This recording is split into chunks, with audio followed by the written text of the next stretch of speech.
Recently, I've become aware of something of a trend for things that people call wearables or wearable health devices that track things like your heart rate variability, and even some that claim to track all the different macronutrients and micronutrients that you are digesting and ingesting and how you're processing them. Now, I'm sure there's lots of interesting information one can glean from working with these devices. I'm sure they have lots of tremendously helpful applications. But sometimes when I hear people advocating these devices, I feel a little bit concerned. Let me explain. When I lived in India, there were always street dogs on the street where I lived. And when I would walk down the road and turn right to go towards the lake or the university swimming pool, I would pass the neighbourhood rubbish dump.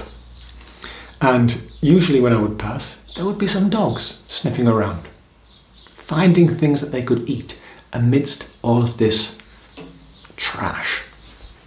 But you know what? Most of those dogs looked super healthy. You know, there's these handsome, lithe, agile dogs who live on the streets. And when they go and visit that rubbish dump, somehow they're able to select from the things that are available, things that give them nutrition to help them stay so vibrantly healthy. They're not wearing some tracking device. They're not outsourcing their intuitive intelligence. No, the street dog is in touch with its indriyaha, these divine powers of sense intelligence, divine in the sense that they help us see and experience and relate to reality. We as human beings are endowed with amazing sensory intelligence. If we go about outsourcing it all the time, what happens to that sensory intelligence? Well, it kind of gets a little bit rusty. It gets a little bit diminished. It doesn't get the chance to develop and expand its true innate capacities.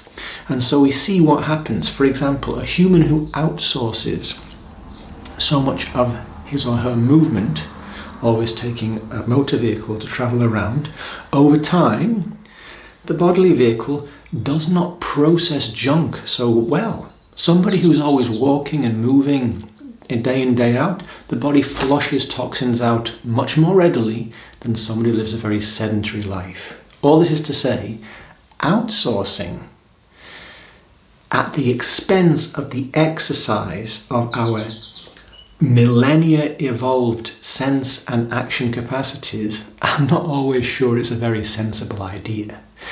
It's at least one that needs to be explored with a lot of awareness. So if, for example, I buy or sign up for some wearable health tracking device, the great risk is that I abdicate the authority for my own physical well-being to some application, to some data set. And the reality is that I and you and every single human being is unique. We are more complex than the data says. The human brain still is far beyond anything that we can try to approximate with our artificial intelligence. Now, the artificial intelligence may be able to do things that our human brains cannot. But our human brains can do many things that we have not yet come close to replicating. But one of the tragedies, or one of the dangers of the way things are going in the modern world, is that so many human beings we're allowing ourselves to get into habits where we're not really using our innate gifts.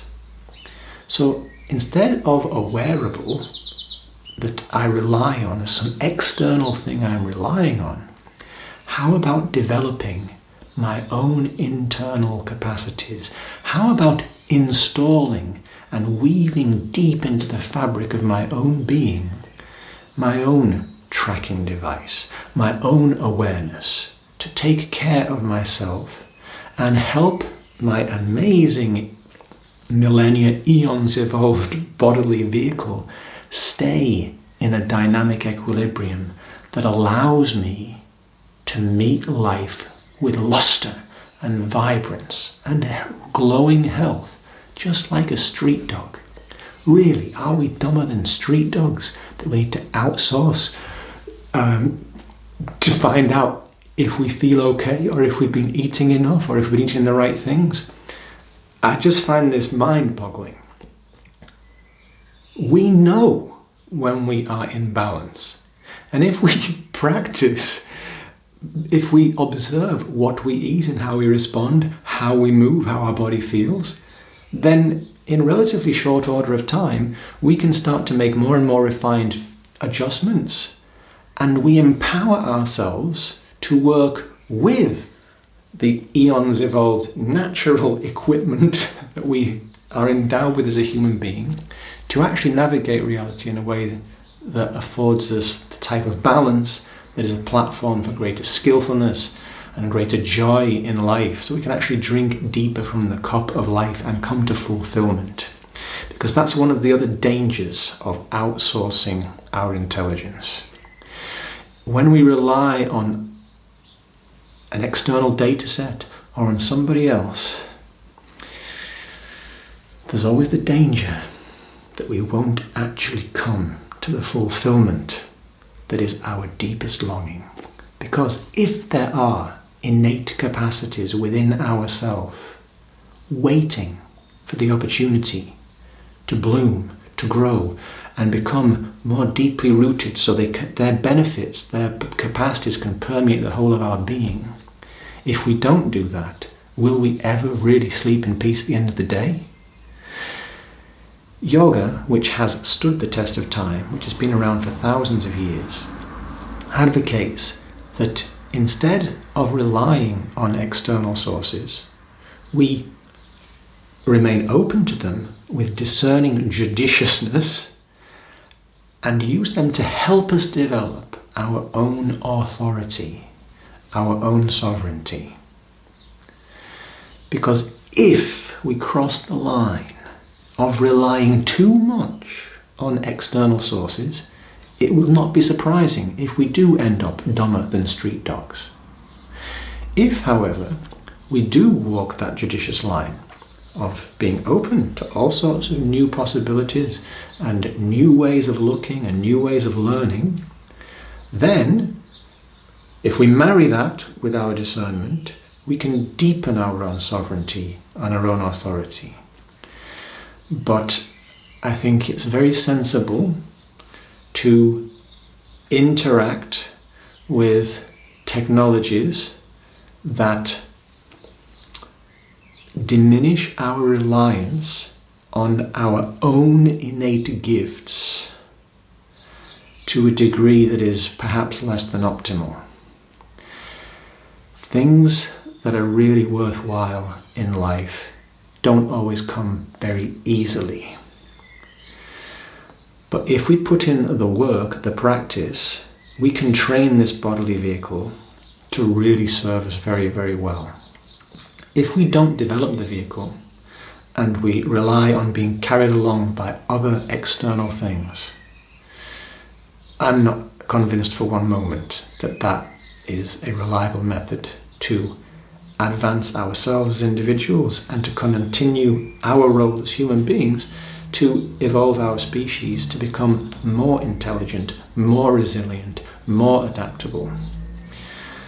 If we adapt to being reliant on only external things, I think really we are betraying our own incredible innate potential that in most cases remains so vastly untapped.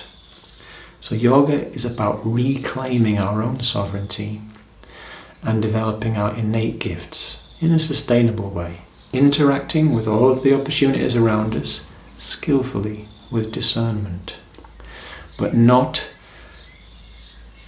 throwing away our innate gifts, rather harnessing them and working with them skillfully.